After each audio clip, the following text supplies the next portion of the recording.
Nous sommes très heureux d'accueillir la présidente de la Cinétech, Pascale Ferrand. Bonsoir. Non, ça fait plaisir ce festival. Ça fait vachement plaisir en fait, ouais. Oui, ça fait plaisir, tout fait plaisir.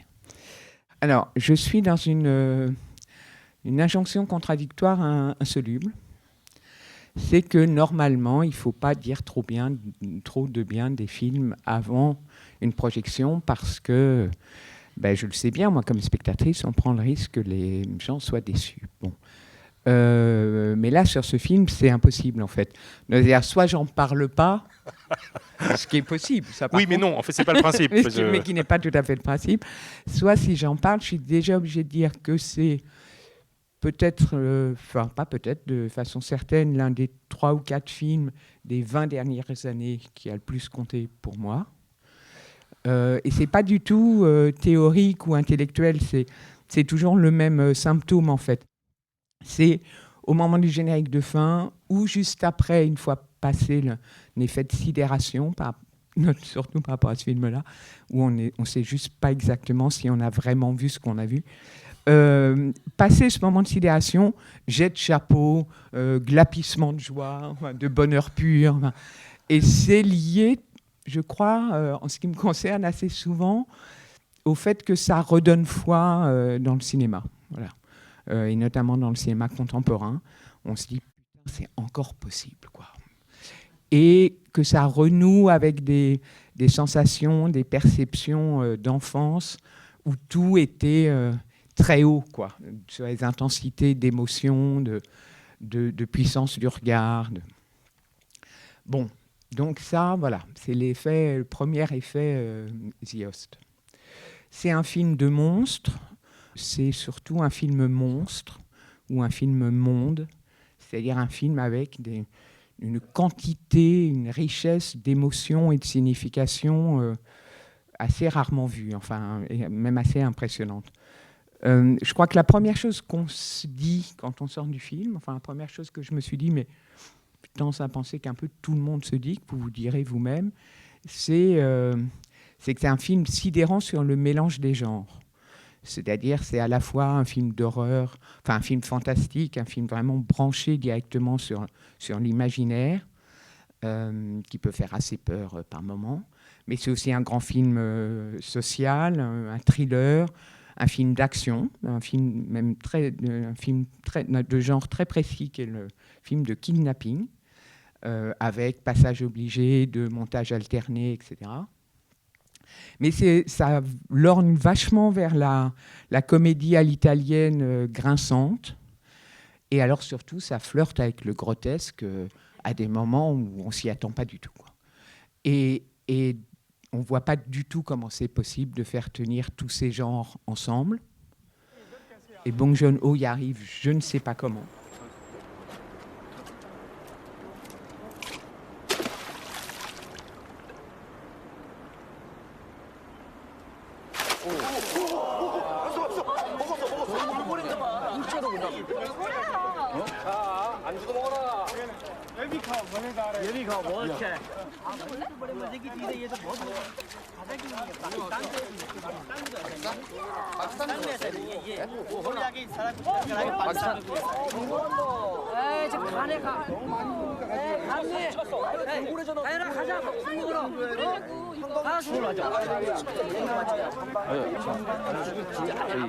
이번에 다리 10개거든요. 예? 아저씨.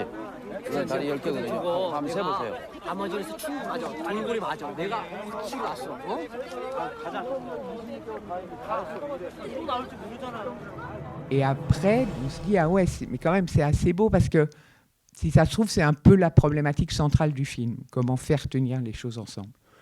On pourrait presque dire, avec cette formule un peu galvaudée, comment faire société, quoi, ou comment faire famille.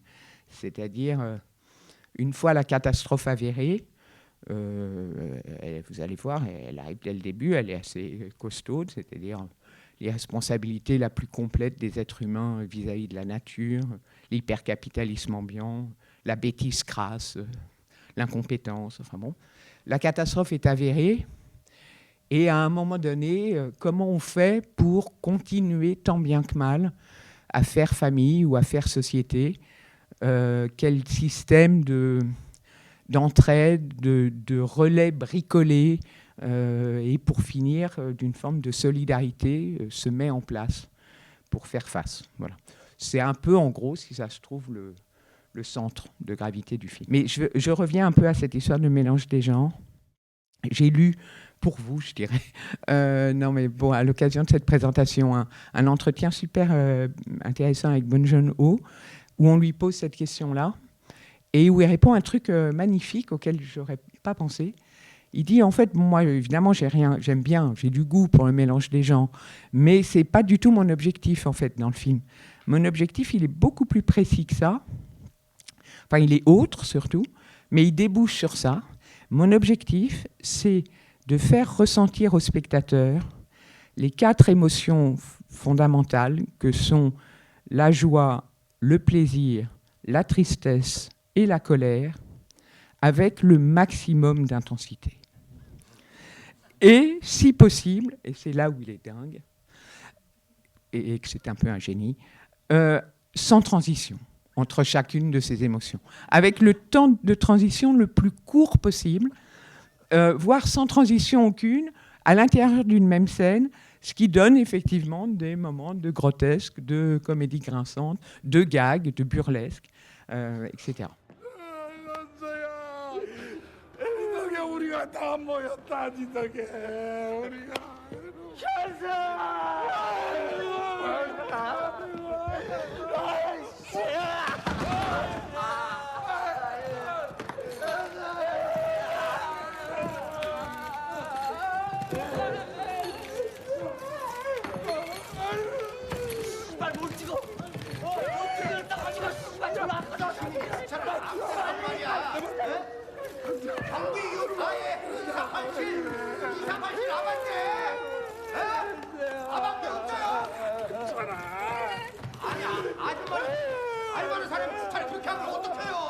Cette richesse sidérante d'intensité émotionnelle s'accompagne quand même d'une richesse presque pas moins sidérante de signification qui ne cesse de se complexifier, de se modifier.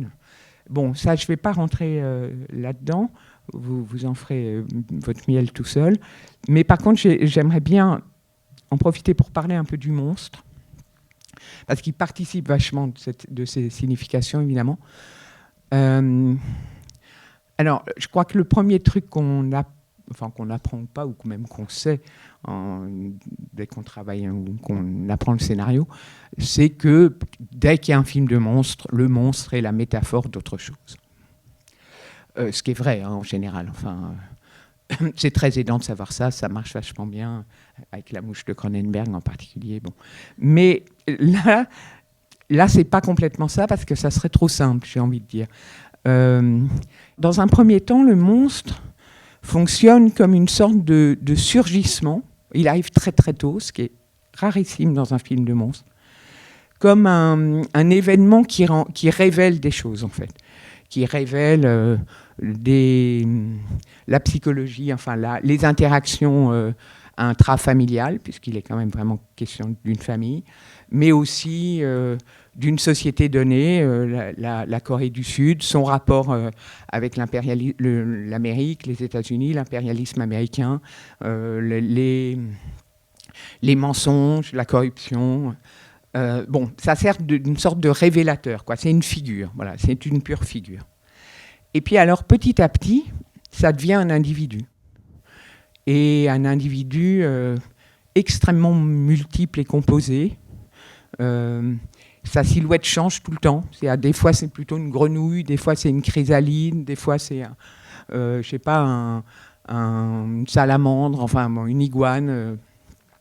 Sa silhouette change et lui-même, il commence à être extrêmement facétieux à un moment. Il a un rapport assez enfantin, très enfantin même à la destruction.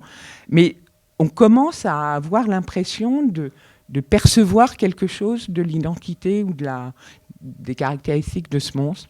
Puis évidemment quand même, la question de la métaphore de la créature monstrueuse vis-à-vis de l'attitude des humains par rapport à l'environnement prend le dessus. Et puis on se resserre sur la famille et tout d'un coup on se demande peut même se demander si ce n'est pas la métaphore de la mère absente, qui est la grande absence de la famille.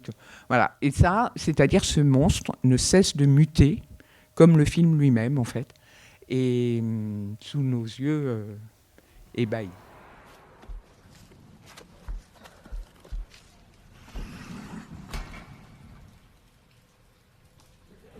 또 한 명 나온다. 이번에 꼭 핸드폰 잘 터지는 사람.